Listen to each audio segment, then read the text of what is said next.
നല്ലൊരു അടിപൊളി ഫലാഫിൽ തയ്യാറാക്കാം. അതിനുവേണ്ടി കടല രാത്രി വെള്ളത്തിലിട്ട് വെക്കാം. രാവിലെ അതിലുള്ള വെള്ളം കളഞ്ഞെടുക്കാം.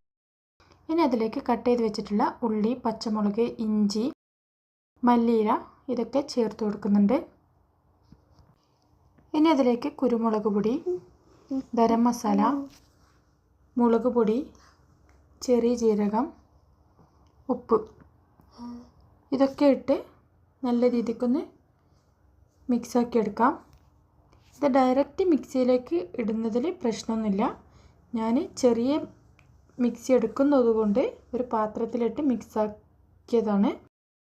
അപ്പോൾ അത് ഘട്ടം ഘട്ടമായിട്ട് ഞാൻ ക്രഷാക്കി എടുക്കുന്നുണ്ട്. ഇതുപോലെയാണ് ക്രഷാക്കി എടുക്കേണ്ടത്. നന്നായി അരഞ്ഞ് പേസ്റ്റ് ആവാൻ പാടില്ല. അപ്പോൾ അതിലേക്ക് ഉപ്പ് പാകത്തിന് നോക്കിയിട്ട് ഉപ്പിട്ട് കൊടുക്കുന്നുണ്ട്. പിന്നെ അതിലേക്ക് ബേക്കിംഗ് സോഡയും മൈദയും ഇട്ട് നല്ല രീതിക്കൊന്ന് മിക്സാക്കി എടുക്കുന്നുണ്ട്. നല്ല രീതിക്കൊന്ന് മിക്സാക്കി എടുത്തതിന് ശേഷം ചെറിയ ഉരുളകളാക്കി എടുക്കാം. എന്നിട്ട് ചെറുതായിട്ടൊന്ന് പ്രസ്സാക്കി കൊടുത്താൽ തന്നെ ഇത് നല്ല രീതിക്കൊന്ന് ആയി വരും. പരിപ്പ് വടൻ്റെ വണ്ണത്തിലല്ല, പരിപ്പ് വടനാങ്കട്ടിയും എത്രയോ ചെറുതാണിത്. അപ്പോൾ ഇത് നല്ല രീതിക്കൊന്ന് ഇതുപോലെ ആക്കിയെടുത്തിട്ട് പൊരിച്ചെടുക്കാം.